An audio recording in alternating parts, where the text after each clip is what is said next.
college oo burca ka furnayd afartii bishii afraad ayay komishanka tacliinta sare oo kula noqday ruqsaddii sababta loogala noqday ruqsaddaasina waxay ahayd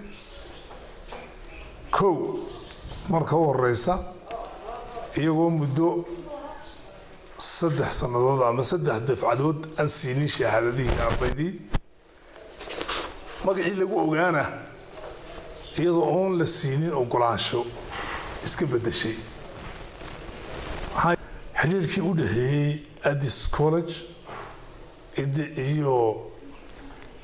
Addis University College oo burca aanu jirin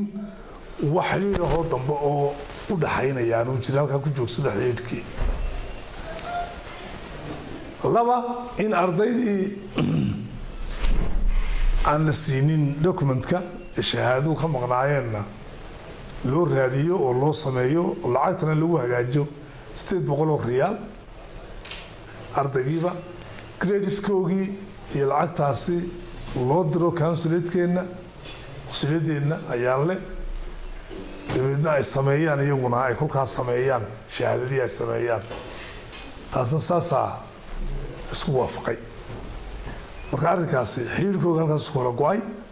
laakiin dafcadii ka baxay waa loo sameeyaa haddii loo sameeyo dafcadii ka baxay marka loo sameeyo arrintaas way xalilantay marka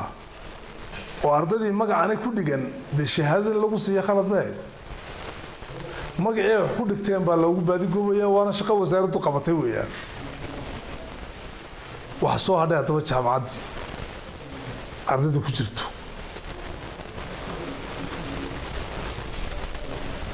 dembiga lagu haystay kaasuu ahaa in ardada horta meel la dhigo iyo inay magacana iska qaateen anuu sharci ku fadhiyin oon cidina u jidaynin ardaydii way xalilantay magaciina aqoonsigiisii wasaaraddu may aqoonsan iyo commissionku toona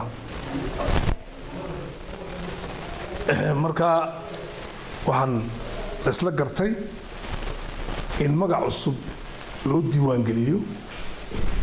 wixii shuruuda ah iyo wixii dhaliila ah ay hagaajinayaan na loo tilmaamo wixii dhaliila ah iyo wixii wanaagay leeyina jaamacaduhu bay la qabaan qiimeynta jaamacadaha ku socotun bay geli doonaan waxay hagaajinayaan gudahooga iyo wixii ka xun magacii Togdheer International University ma jiro magac cusub oo iyagoo ay doortaan bay isku diiwaan gelinayaan sidaas commissionku ku diiwaan gelinayaa diiwaanka loogu qorayaa anay ku shaqo gelayaan ardaydii intaasoo sanad wax dhiganaysayna saasaa loogu raadinayaa shahaadoogi lacagtii oo diraan iyo gradeska oo diraan darajooyinkii ardayda oo diraan iyo lacagtii oo diraan baa laga sugayaa waa loo soo sameynayaa xiriirkii Addis University iyo Addis College Addis Ababa iyo Addis University College burco xiriirku u dhaxeeyna 23 bishii Abriil buu halka ku go'ay dhinacu doonaaday heshiisan dhammaystirnay buu ahaa oo dhinacnaba laga tasdiiqin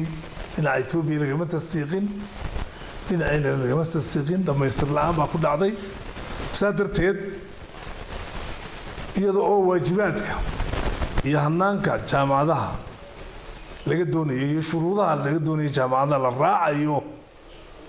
waxay arji u qoranayaan guddiga komishanka tacliinta sare hanaanka jaamacadaha iyo proseska laga rabo iyo habraaca laga doonayana way marayaan wixii qiimeyn ah iyo wixii waajibaad ah iyo wixii laga doonayo iyo proseska ay marayaan iyo hababka loola macaamilayna sida jaamacadaha kalun buuxanaya sidaa darteed iyagoo loo diiwaan gelinayo magac cusub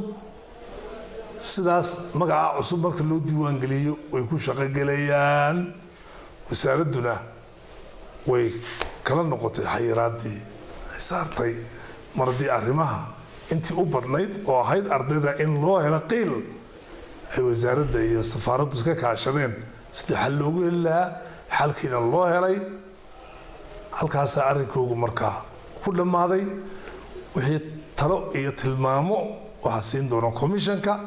wixii waajibaadahay fulinaya komishankaa siinaya wixii laga doonayo ee shuruudaana komishankaa siinaya wixii talooyin iyo qodobada waajibaadka ay tahay inay fuliyaanna waa la siinayaa sida jaamacadaha kale loola xisaabtamayo ayaa loola xisaabtamayaa haddii ay fulin waayaan oo shuruudaha jaamacadaha laga doonayo ay fulin waayaan hannaanka qiimaynta ee jaamacadaha loo qiimeynayo unbay ku dhici doonaan amba ku gudbi doonaan laakiin wax gaar oo maanta loo oreynaya ma jirto magac cusubna way qaadanayaan asalaamu calaykum waraxmatullaahi wabarakaatu بسم الله الرحمن الرحيم الحمد لله رب العالمين runtii waxaan ku faraxsanahay oo aad u soo dhaweynaynaa go'aanka uu qaatay wasiirka wasaaradda waxbarashada tacliinta sare ee xayiraadii kagala noqday saarneyd hore uu saaray jaamacadda Togdheer University oo 10 bishii afraad ay tacliinta sare sheegeen inay kala noqdeen ruqsaddii ay ku shaqeyn jirtay waxaan runtii sidoo kale ku faraxsanahay oo u mahad celinaynaa runtii maamulka guud ee kala duwan wasaaradda waxbarashada tacliinta sare guddida tacliinta sare sidii barnaamijkaasi markii uu soo baxay kadib dhulka ay u dhigeen uga waxaweeyaan runtii qayb qaateen sidii barnaamijkaas halkii uu ahaa loo dhigi lahaa oo in xayiraadda lagala noqdo jaamacaddan runtii waa jaamacad muddo 10 sano ku dhow ka furnayd wixii naga khaldamay runtii waan saxaynaa ama waan saxnay wixii noo harsan waan sixi doonaa anagoo wada jira oo wasaaradda waxbarashada tacliinta sare iyo guddida tacliinta sare iyo aqoonyahanka Soomaaliland oo dhan insha Allah taala waxa sidoo kale iyaduna farxad ah in ardaydii ka qalin jabisay jaamacadda ee aan shahaadooyinka helin oo laba dufcadood hayagna labada dufcadoodna insha Allah taala la siinayo ay heli doonaan shahaadooyinkooda ayaamaha soo socda hadii Ilaahay ka dhigo waxa sidoo kale aan u mahadnaqayn fursaddan uga faa'iideysanayaa kusimaha safiirka Somaliland Addis Ababa ayaan leh oo runtii barnaamijkan laf dhabar u ahaa oo si xoog ah uga qayb qaatay oo soo fududeeyay isagoo runtii ay kala qayb qaadeen hawsha wafdi anaguna aan dirnay in labada jaamacad bariga aan u haysana faraca iyo jaamacadeedana ay kala madax banaanaadaan oo runtii ay laba jaamacadood kala madax banaan noqdaan jaamacadna ay noqoto jaamacad magacii ay runtii doonto ay qaadan karto xor u tahay insha Allah taala anagu magacana insha Allah taala shahaadadiisa iyo documentkiisa kulliba gacanta ku hayna maalmaha soo socda insha Allah taala si rasmi ah u shaacin doona aad iyo aad baa maasin bahda saxaafadana runtii aad iyo aad baan hawshan ugu mahad celinayna wassalaamu calaykum waraxmatullaahi wabarakaatuh